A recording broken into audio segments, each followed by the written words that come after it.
Hello दोस्तों, आपका स्वागत है आपके एनएस यूट्यूब चैनल पर। हम कल पढ़ रहे थे टॉप 10 वाली सीरीज फिजिक्स की नंबर 1 क्लास। आज हम पढ़ेंगे number 2 class, means class number 2 पढ़ेंगे टॉप 10 सीरीज की। और ये बहुत ही इंपॉर्टेंट होने वाली है।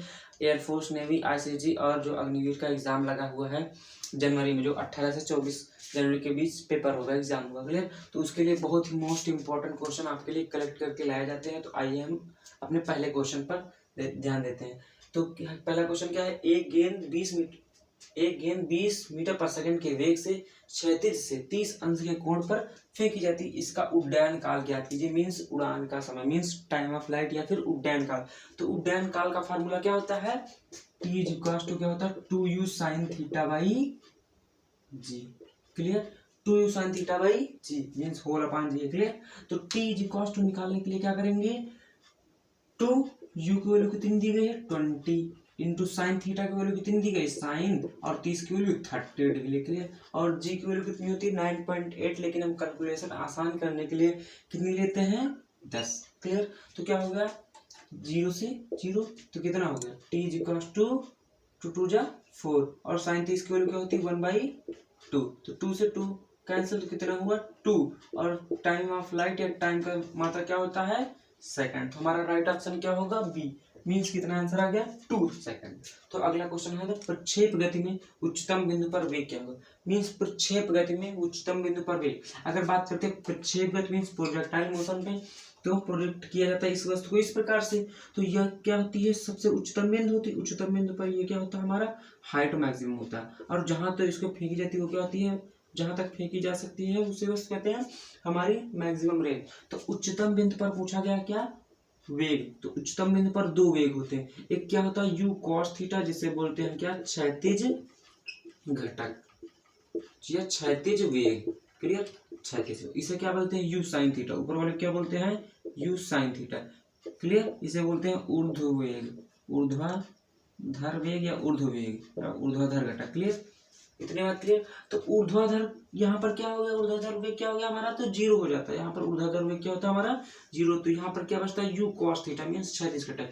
मीन्स उच्चतम बिंदु पर अगर वेग पूछा जाए तो क्या होगा, सिर्फ 36 घटक मीन्स 36 वेग होगा हमारा। क्या होगा 36 वेग कितना होगा यू कॉस थीटा, और ऊर्ध्वाधर वेग जीरो हो जाएगा। तो हमारा क्या आंसर क्या होगा यू कॉस थीटा, क्लियर। बात करते हैं एक तीसरे नंबर की, एक 6 माइक्रोफैराड का संधारित्र इतना आवेशित किया गया कि उसकी प्लेटों के बीच विभवांतर कितना 50 वोल्ट है। वो तो इस प्रकार की कार्य की गणना कीजिए। अगर हमें कार्य निकालना है तो कार्य क्या होता है, एक प्रकार का ऊर्जा होता है मीन्स एनर्जी होता है। एनर्जी का फॉर्मूला क्या होता है, जिसमें सी और वी दिया हो तो 1/2 CV स्क्वायर। मीन्स ऊर्जा के 3 फार्मूले होते हैं, U equal to 1/2 CV square, और क्या होता है Q स्क्वायर बाई 2C, एक 1/2 CV। तो हमें कौन सा फार्मूला लेना है जिसमें C और V आ जाए। तो ये फार्मूला हमने लिया, U इक्वल टू 1/2 C की वैल्यू कितनी है 6 माइक्रोफैराड। तो 6 माइक्रो के स्थान पर माइनस का 10, V स्क्वायर मतलब कि 50 इंटू 50, क्लियर।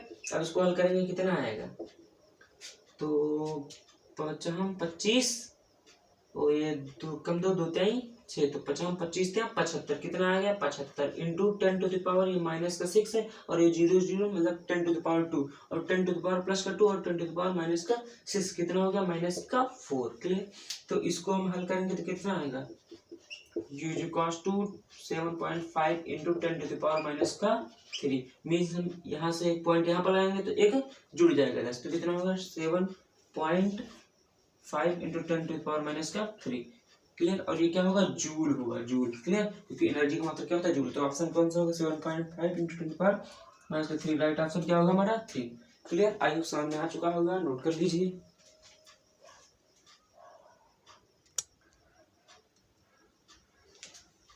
तो हम आ चुके हैं अपनी नेक्स्ट स्लाइड में। अब बात करते हैं 3 तक हो गए थे। अब हमारा नेक्स्ट क्वेश्चन 4th नंबर क्या है, यदि 3 संधारित्र जिनकी धारिता क्या है, 3 संधारित्र जिनकी धारिता 10 माइक्रोफैराड 5 माइक्रोफैराड और 5 माइक्रोफैराड, इनको समांतर क्रम में जोड़ते हैं तो क्या कुल धारिता पूछी गई। तो समांतर क्रम में जोड़ते हैं मीन्स धारिता को समांतर क्रम में जोड़ेंगे तो क्या होगा टोटल इक्विवेलेंट कितना होगा C बराबर C1 प्लस का C2 प्लस का C3। अगर पैरेलल क्रम में जोड़ते हैं तो ये होता सूत्र, क्लियर। संधारित्र का C बराबर C1 plus C2 plus C3। C equal to कितना होगा, C1 कितना है 10, C2 कितना है 5 और ये कितना है C3 5, तो C इक्वलेंट कितना आएगा 10, 5 15 5 20, कितना माइक्रो फैराड। Clear clear. तो इसमें आंसर क्या है हमारा सी ऑप्शन 20 माइक्रो फैराड। अगर बात करते हैं संधारित्र की ऊर्जा, अगला क्वेश्चन, संधारित्र की ऊर्जा प्राप्त होती है, संधारित्र की ऊर्जा प्राप्त होती है किससे प्राप्त होती है, केवल इलेक्ट्रिक फील्ड से, केवल मैग्नेटिक फील्ड से, दोनों से, मतलब both electric field and magnetic field दोनों से, या फिर NOT means none of this, इनमें से कोई नहीं। तो संधारित्र की ऊर्जा किससे प्राप्त होती है, केवल इलेक्ट्रिक फील्ड से। क्लियर। अब बात करते हैं अगले क्वेश्चन की, यदि किसी स्थान पर पृथ्वी के चुंबकीय क्षेत्र के क्षैतिज घटक एवं ऊर्ध्व घटक, क्षैतिज घटक और ऊर्ध्व घटक क्या हो, आपस में बराबर हो तो नमन कोण का मान होगा। तो क्षैतिज घटक और ऊर्ध्व घटक आपस में बराबर हो मीन्स क्या होगा, बीवी बराबर क्या हो, BH, क्या हो, बीवी बराबर BH मीन्स ये क्या है ऊर्ध्व घटक और ये क्या है क्षैतिज घटक। अगर ऊर्ध्व घटक और क्षैतिज घटक बराबर हो तो नमन कोण का मान, तो means tan theta equal to कितना होता है, BV बाई BH। यदि BV बराबर BH हो गया तो रख दें यहाँ पर tan थीटा इक्वल टू कितना, BV के स्थान पर BH के स्थान पर BV। क्लियर। तो BV से BV कैंसिल आउट, तो tan theta is equal to कितना हो गया 1 और tan theta is equal to 1 कितना लिख सकते हैं 45 डिग्री। तो tan से tan कैंसिल, तो थीटा इक्वल टू कितना 45 डिग्री। I hope clear. तो हमारा ऑप्शन होगा कौन सा, बी ऑप्शन। अब बात करते हैं 7 नंबर क्वेश्चन के, तो लेंज का नियम जो है किसके संरक्षण पर आधारित है, तो लेंज का नियम किसके संरक्षण पर आधारित है, एनर्जी मीन्स ऊर्जा के संरक्षण पर आधारित है। तो लेंज का नियम किसके संरक्षण पर आधारित है, ऊर्जा की। क्लियर। तो बात करते हैं अगला 8 नंबर, ट्रांसफार्मर निम्न घटना पर आधारित है। अब ट्रांसफार्मर फिर किस पर आधारित है, स्वप्रेरण पर, फिर विद्युत विसर्जन पर, फिर NOT means none of this means इनमें से कोई नहीं। तो ट्रांसफार्मर किस पर आधारित है, अन्योन प्रेरण पर आधारित मीन्स म्यूचुअल इंडक्टेंस पर आधारित है। ट्रांसफार्मर किस पर आधारित है, म्यूचुअल इंडक्टेंस पर। आई समझ में आ गया, नोट कर लीजिए।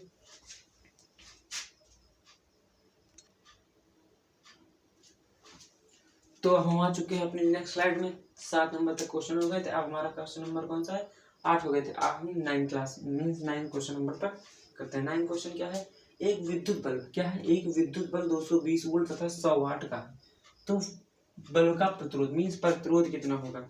तो प्रतिरोध के लिए कौन सा फार्मूला यूज करेंगे, P equals to V square by R। क्लियर। P equals to V square by R।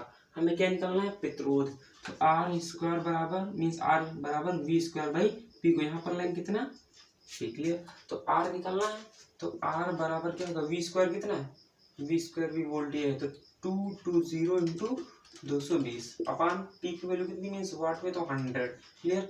0 से 0, 0 से 0, तो R इक्वल्स टू कितना आएगा 22 इंटू 22 कितना होता है 484 और प्रतिरोध का मात्रा क्या होता है ओम। क्लियर। तुम्हारा राइट ऑप्शन कौन सा होगा, बी ऑप्शन 100 ओम, 484 आ रहा है, 484 ओम। अब बात करते हैं अगले क्वेश्चन की, तो 1/पाई हेनरी की प्रेरक कुंडली की 50 हर्ट्ज पर प्रेरणी प्रतिघात होगा। तो प्रेरणी प्रतिघात हमें n दिया गया, n इक्वल टू कितना है 1/पाई हेनरी। क्लियर। और एल दिया गया है, तो प्रेरणी प्रतिघात क्या होता है, एक्सएल बराबर क्या होता है ओमेगा एल। तो एक्सएल बराबर क्या होता है, ओमेगा की वैल्यू क्या होती है 2 पाई एन और एल। तो एल हमें दिया गया है कितना 2 पाई, एन की वैल्यू कितनी है, एन आवृत्ति होती है मतलब 1/पाई। क्लियर। और एल की वैल्यू कितनी है, देखो प्रेरणी प्रतिघात कितना मतलब प्रेरक कुंडली क्या है 50 हर्ट्ज मींस 50 हर्ट्ज। क्लियर। और प्रेरणी प्रतिघात हमें ज्ञात करना है, एक्सएल ज्ञात करना, और इंडक्टेंस दिया गया था 50 हर्ट्ज। तो 50 में दिया तो कितना हो गया, पाई से पाई कैंसिल, तो 2 इंटू 1 2 और इंटू 50 तो कितना हो गया 100 और क्या है एक्सएल, तो एक्सएल का मतलब क्या होता है ओम। क्लियर। तो हमारा राइट ऑप्शन क्या होगा 100 ओम, बी ऑप्शन राइट होगा। क्लियर। कोई दिक्कत कोई समस्या कोई परेशानी आई होप नहीं होनी चाहिए। हम आज मिलते हैं यहीं तक, आज मिलते हैं अगले वीडियो में। जो भी कोई दिक्कत हो पूछ लीजिए कमेंट में, मैं उसे बता दूंगा। और इसी प्रकार आपको हम टॉप 10 की सीरीज देते रहेंगे, देखिएगा। जय हिंद, जय भारत, वंदे मातरम। मिलते हैं अगले वीडियो में।